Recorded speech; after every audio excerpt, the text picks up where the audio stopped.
오늘 본문 20절에서 예수님께서는 우리에게 믿음이 겨자씨 한 알만큼만 있어도 이 산을 명하여 여기서 저기로 옮겨지라 하면 옮겨질 것이라고 말씀하십니다. 그런데 오늘 마태복음 본문에서 굳이 산이라고 언급한 것이 우리의 시선을 사로잡고 있습니다. 왜 마태복음은 그렇게 말씀하고 있는 것입니까? 그 이유는 지금 마태복음이 이 말씀을 예수님께서 베드로와 야고보와 그 형제 요한을 데리시고 따로 높은 산에 올라가셨던 그 사건에 이어서 전하고 있기 때문입니다. 지난주 말씀 예수님께서 제자들에게 처음으로 자신의 순환과 부활에 대해서 말씀하신 후에 예수님께서는 베드로와 야고보와 그 형제 요한을 데리시고 따로 높은 산에 올라가셨습니다. 그리고 그곳에서 예수님은 변형되시고 얼굴이 해같이 빛나며 옷이 빛과 같이 희어졌습니다. 그리고 베드로와 야고보와 요한은 그곳에서 예수님께서 모세와 엘리야와 더불어 말씀하시는 현장을 목격하게 됩니다. 이 사건은 죽음을 이기시고 부활하시는 예수님과 세상 끝날에 다시 오실 재림 예수님의 영광을 드러내는 것으로 우리로 하여금 영광과 존귀의 하나님의 아들 예수 그리스도를 바라보게 하고 있습니다. 그렇게 산은 아랫동네와는 다른 곳으로 나오고 있습니다. 아랫동네에는 갈등이 있습니다. 슬픔과 근심이 있습니다. 아랫동네에는 귀신 들린 사람들이 있고 귀신 들린 아들로 인해서 비통함에 빠진 아버지가 있으며 그 귀신을 내쫓으려다가 실패하고 마는 제자들이 있습니다.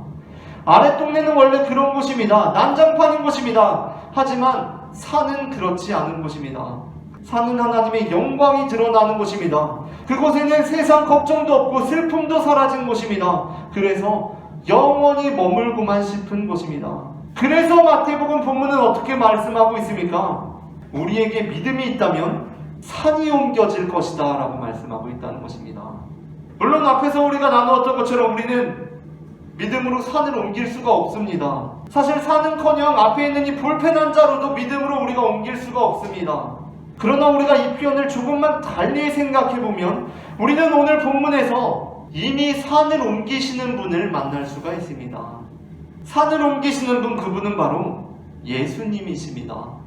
본문에 명확하게 드러나지는 않지만 앞서 살펴본 대로 베드로는 그리고 야고보와 요한 역시도 아마 같은 생각이었을 것이라고 생각이 되는데 그들은 어떠한 사람들입니까? 여기 있는 것이 좋습니다 라고 생각한 사람들이었습니다. 그런데 이어지는 하늘에서 들리는 음성이 어떻게 말씀하고 있습니까? 5절입니다. 말할 때에 호련히 빛난 구름이 그들을 덮으며 구름 속에서 소리가 나서 이르시되 이는 내 사랑하는 아들이요 내 기뻐하는 자니 너희는 그의 말을 들으라 하시는지라. 그리고 9절에서 어떻게 됩니까? 그들이 산에서 내려오게 됩니다. 자, 그렇다면 대체 누구의 말을 듣고 생각을 달리해서 산에서 내려오게 되었던 것이겠습니까? 당연히 예수님이었을 것입니다. 그렇게 예수님께서는 어떻게 하시는 것입니까? 산에서 내려오심으로써 산을 옮기고 계신 것입니다.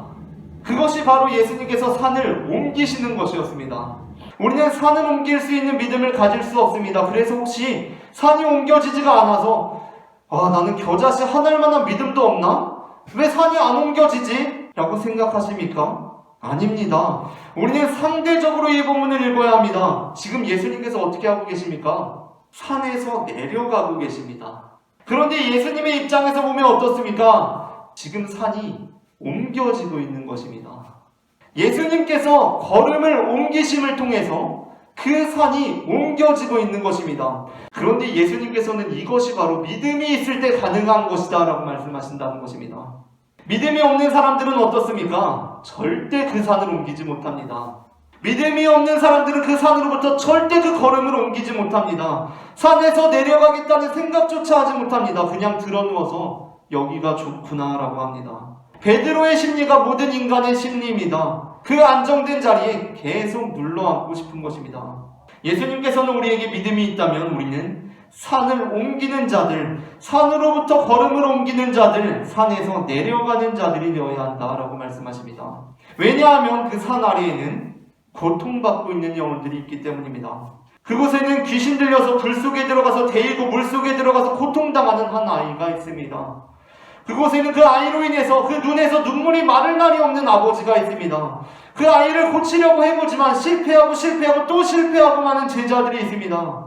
믿음이 없는 사람들에게는 하지만 그 모든 것들이 상관없는 이야기입니다. 그래서 그들은 산을 옮기지 않습니다. 산을 옮길 능력이 없습니다. 하지만 믿는 자들은 그것을 보고 산에서 내려옵니다. 그것을 알기 때문에 그 산을 옮깁니다.